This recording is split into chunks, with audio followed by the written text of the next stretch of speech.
Important to understand the Gen Y to get the correct recruitment done and also to have ethical practices and a transparent organization. May I now request Dr. Bhardwaj, Senior Vice President, Canon India, to please deliver the keynote speaker's address. Thank you. It's nice to come here and join this great group on a very important topic that almost all organizations around the world are seized with. And thank you, IBA, for inviting me. It gave me an opportunity to connect with Akhil. He's a changed man. He looks very different.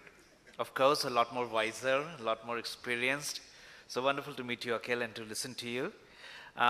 Very quickly to share with all of you few points and few thoughts that I have on this topic. First of all, this topic is interesting. It's very apt, very appropriate, excellence in performance. Absolutely a goal that's never achieved because you cannot achieve. This is a continuous improvement. There is nothing that you can define as an excellence. It is a moving target. So you keep moving towards it, and there is no absolute goal line that you say you cross and you become an excellent company and you need not do anything now ever. So it's very interesting to see how we can continue to move towards this so-called a moving line or a moving target of calling it as an excellence in performance. My thoughts go back to when I started my career, 80s, and looked at what was HR? And I was thinking about it and I said, how things have changed. And because things have changed, is the practices changing? And because practices is changing, is creating this challenge for all of us to debate, deliberate, and talk about what is the next turn, what is the next practice that we must move towards collectively. And my thoughts went to 1980s and I thought of what was HR then, and it was probably just an admin kind of a department. Actually, it was called personnel department. When I joined a company, I received an appointment letter from a personnel department. And essentially it talked about, the only thing it was doing is recruitment and general administration, interviews and recruitment, etc. What do you want to do? You can remove this laptop because you're going to disturb my thoughts and that's going to create more delay in your program. Thank you.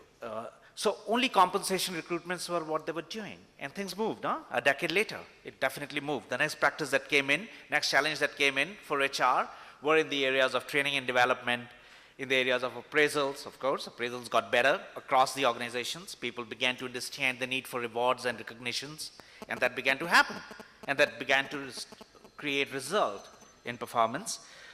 People began to think about career plans, etc.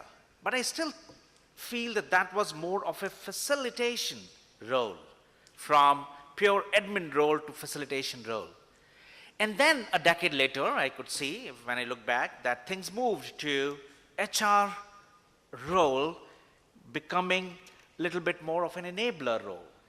An enabler role would mean performance and capability enhancement. How do you do it? Your organization needs to be strong in execution. So how can you actually have an execution agenda in your mind when you're talking about HR? In other words, how do you build enhanced capabilities in people on performance, deliver more, become more effective at work?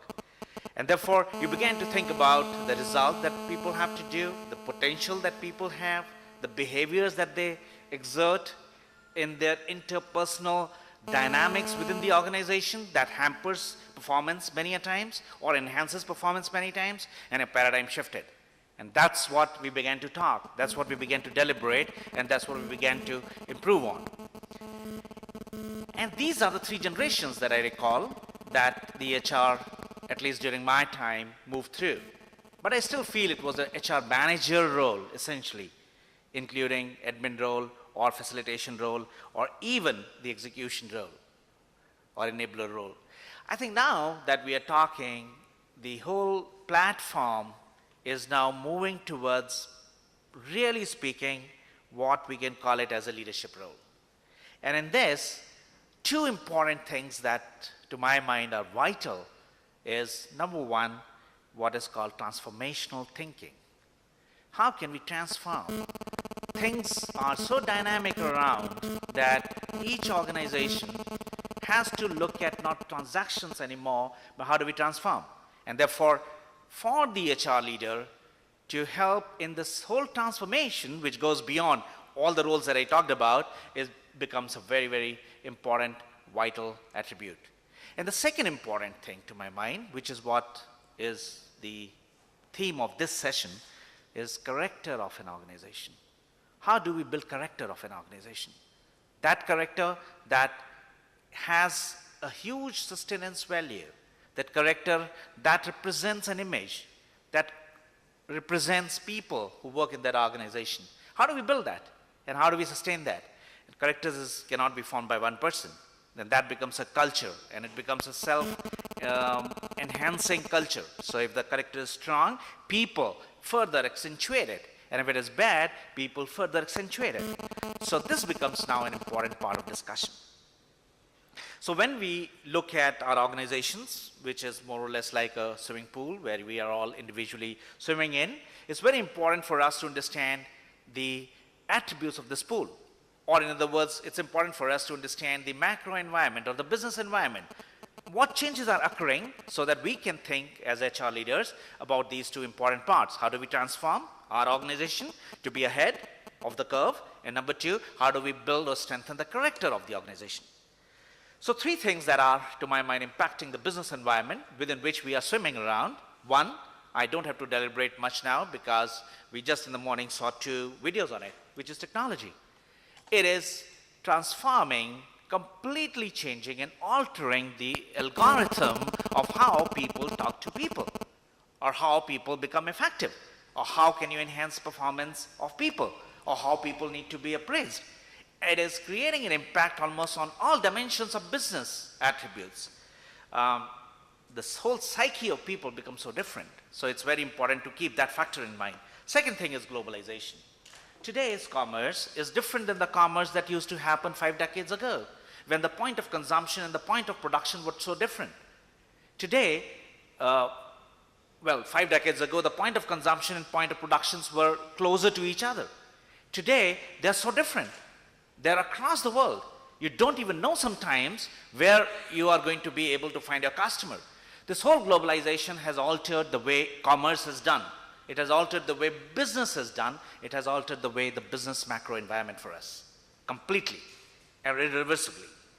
So it is creating enormous opportunities. It is creating enormous possibilities for people. It is also creating enormous threats and enormous anxiety. So we have to keep this factor in mind. Anxiety, just underline. But that's what is going to create an impact on the psyche of people. The third one is the demographics. The demographics of the business environment within which we are working is changing, particularly from India's perspective, getting younger and younger and younger.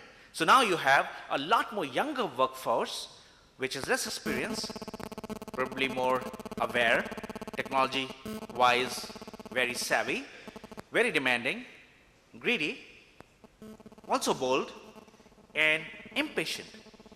Now, with these kind of attributes of the younger workforce, it has therefore has an impact on those two things that I am talking about, the transformation and the character. So let me now look at if this is the environment within which we got to have the challenge of managing our workforce under these two areas of as HR leaders, how do we help in transforming and how do we help in building character, it's important for us to define what is a value. Because everybody's role is creating value, discover value, add value, and create value. On the day we cease to do that, we are beginning to erode, actually. So when we define value, essentially to my mind, in any organization, and we do it day in and day out, there are 4 values that we can create individually. The first value that we always create is growth.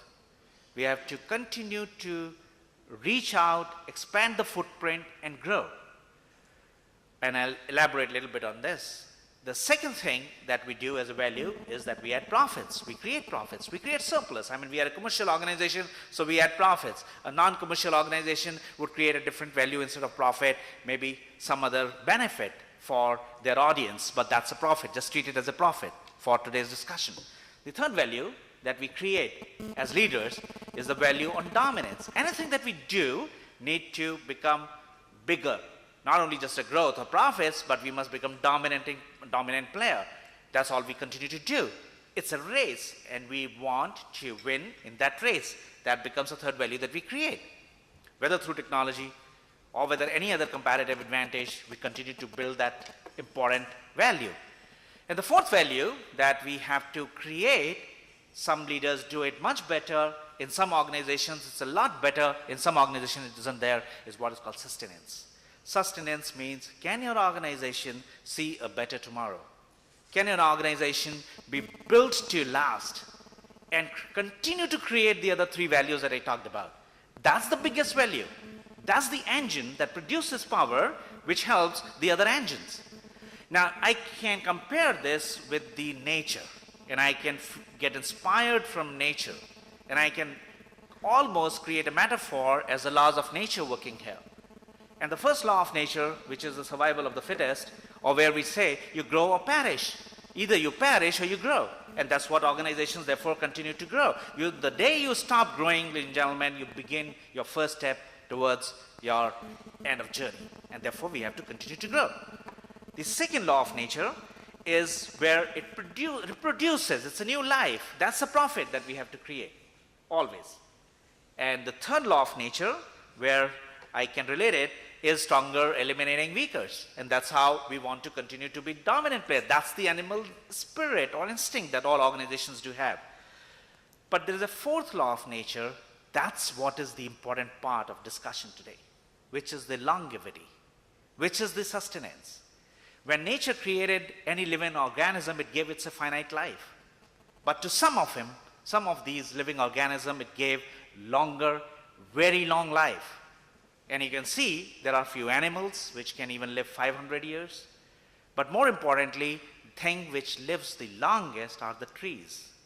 There are trees which you would know which are even today present. People are figuring out it 10,000 years old trees. They have deep roots. This deepening of root is the character of the organization. When we talk of longevity in an organization, we are talking about deepening of this root. In Japan, there is a term called, I work for a Japanese company, so we keep talking about this thing.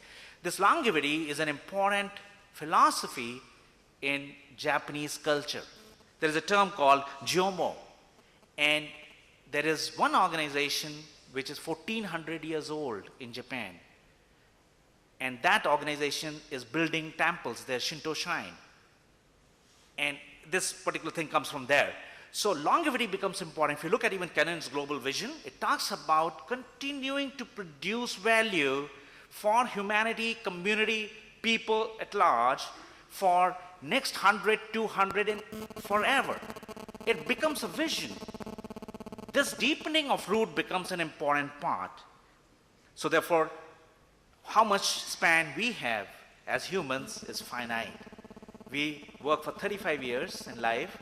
We have 300 working days. We work for 10,000 days. We don't live 10,000 years. In 10,000 days, we got to create value. But that value which can sustain an organization for a long time. And that critical value, what I just mentioned and referred to, is character. Every day we look at cases going around where companies close, people lose credibility, lose trust, lose faith. Hundreds of them, global, India. Whether Enron, whether some issue on Rajat Gupta, whether some issue on Lehman Brothers, all of this can be attributed to either ethics or governance or your respect or reputation in some way. Whether it is Satyam in India, a Reebok case, etc., etc. It continues to evolve, and there are thousands of unethical things that we don't even come to know about that happens. Why do these things occur? And what's the way we can prevent them? And is there a need to prevent them? Time is short. We all have to jump to this conclusion saying, no doubt, if deepening of root is important, if character of an organization needs to be built by, let's say, top leadership, including HR leaders, then it's very important that in this pursuit of competitiveness, like Akhil mentioned, technology, brand, supply chain, process, size, scale, product, alliances, all of these things that we have been talking about all this while actually are leading to commoditization. There are replacements, substitutes, short lives, business models are changing rapidly, and they are continuing to have a shorter life of comparative advantage. One thing that can give sustainable, long-term comparative advantage to organizations is this part, which I mentioned, through people and character. When we talk of character of an organization, the value that is created is not by leaders alone. This is the value that is created by people, the whole organization. And therefore, this is the treatment, or this aspect of management has to touch every single person within the organization. So many more thoughts, but I would just close with this last thought, that first we have to link this to a more understandable language. Is there a payoff? Why should we be so ethical? Why is there a need to have a good corporate governance? And why do we need to have a reputation? Is there a reason beyond just a philosophical debate? Of course there is. Of course this is translated into payoffs. It is translated into better talent attraction, better retention, and therefore better comparative advantage, and a premium that you get over competition.